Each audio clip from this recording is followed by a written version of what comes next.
जब लड़की की आंख खुली तो उसने पाया कि उसके हाथ पैर बंधे हुए थे। उसे और भी डर तब लगा जब उसने देखा कि कमरे में हर जगह लाशें पड़ी थीं और वे सभी हल्के नीले कपड़ों में थीं। मैरी समझ नहीं पा रही थी कि क्या करे। तभी सामने वाली लड़की अचानक जाग गई और उसे बुरी तरह डरा दिया। क्योंकि उनके मुंह कपड़े से कसकर बंधे हुए थे, वे एक दूसरे से बात भी नहीं कर पा रही थीं।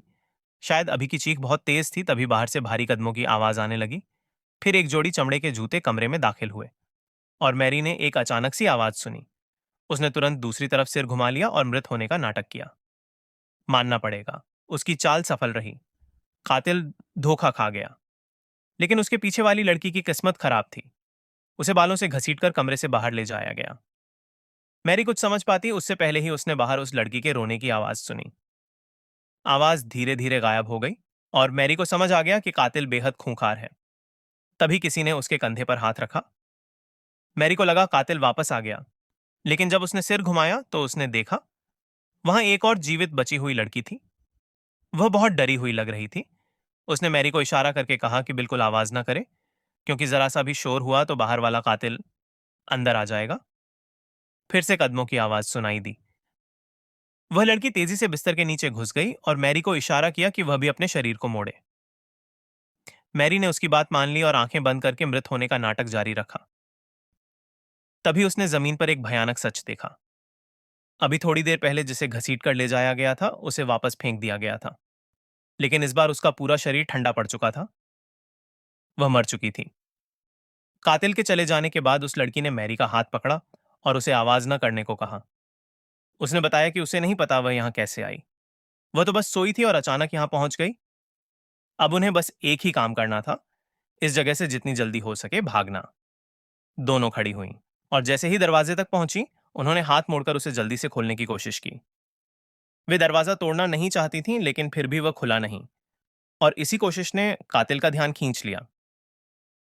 ये देख वे दोनों तेजी से एक छोटे से कमरे में घुस गईं और चुपचाप दरवाजा बंद कर लिया। लेकिन कातिल बेवकूफ नहीं था। उसने कुछ ही मिनटों में उनकी छिपने की जगह पकड़ ली। उसने लड़की को बालों से पकड़ा और बाहर घसीट लिया। सौभाग्य से मैरी की एक्टिंग फिर से काम आ गई। कातिल एक बार और धोखा खा गया, लेकिन लाल कपड़े वाली लड़की इस बार बच नहीं पाई। उसकी जान चली गई। काफी दूर जाकर मैरी ने बिल्ली की तरह धीरे से आगे झांक कर देखा और एक नतीजा यह निकला कि यह दरवाजा बिल्कुल भी इस्तेमाल नहीं किया जा सकता था। उसे किसी और रास्ते की तलाश करनी थी।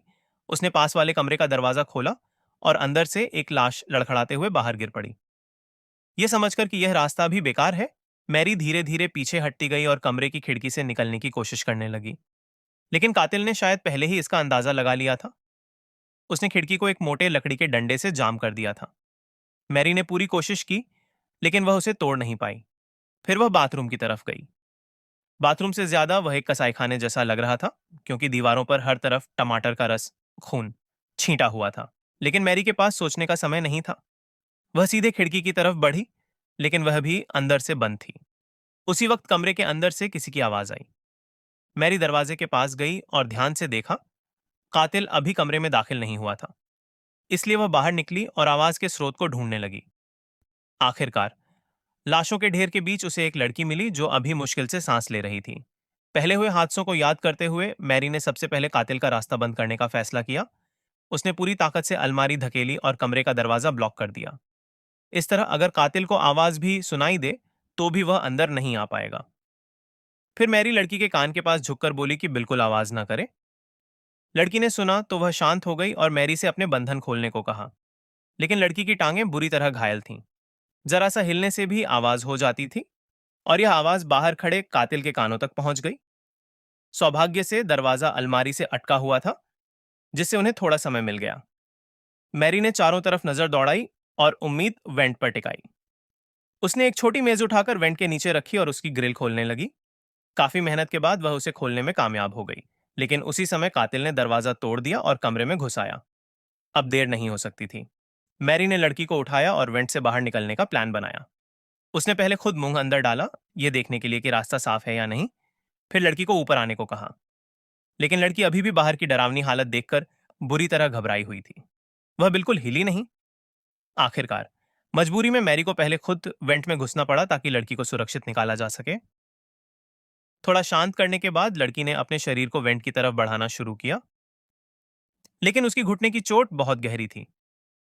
वह मैरी के हाथ तक पहुंच ही नहीं पा रही थी। देखकर कि कातिल किसी भी पल वेंट में घुस सकता है, मैरी को अपनी जान जोखिम में डालनी पड़ी और वेंट के अंदर ही कोई दूसरा रास्ता खोजने लगी। इसी दौरान उसने वेंट की छोटी खिड़की से कमरे के अंदर झांका।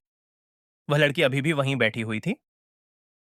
कमरे का दरवाजा पूरी तरह टूट चुका था, लेकिन कातिल कहीं दिखाई नहीं दे रहा था। शायद वह किसी और काम में उलझ गया था। यह सोचकर मैरी तुरंत वापस वेंट से निकलकर उस लड़की को बचाने के लिए वापस दौड़ी। पर उसने यह उम्मीद नहीं की थी। जैसे ही लड़की वेंट तक ऊपर चढ़ने लगी, कातिल ने अचानक उसके बाल पकड़ लिए और जोर से उसे वापस कमरे में घसीट लिया। मैरी ने ध्यान से सुना। लड़की दया की भीख मांगने लगी, लेकिन कुछ ही देर बाद उसकी आवाज बंद हो गई। वह मर चुकी थी। अब मैरी ने कातिल की सांसों की आवाज सुनने की कोशिश की। वह नहीं चाहती थी कि अगले ही पल कातिल उसे स्टील के फोर्क से घोंप दे।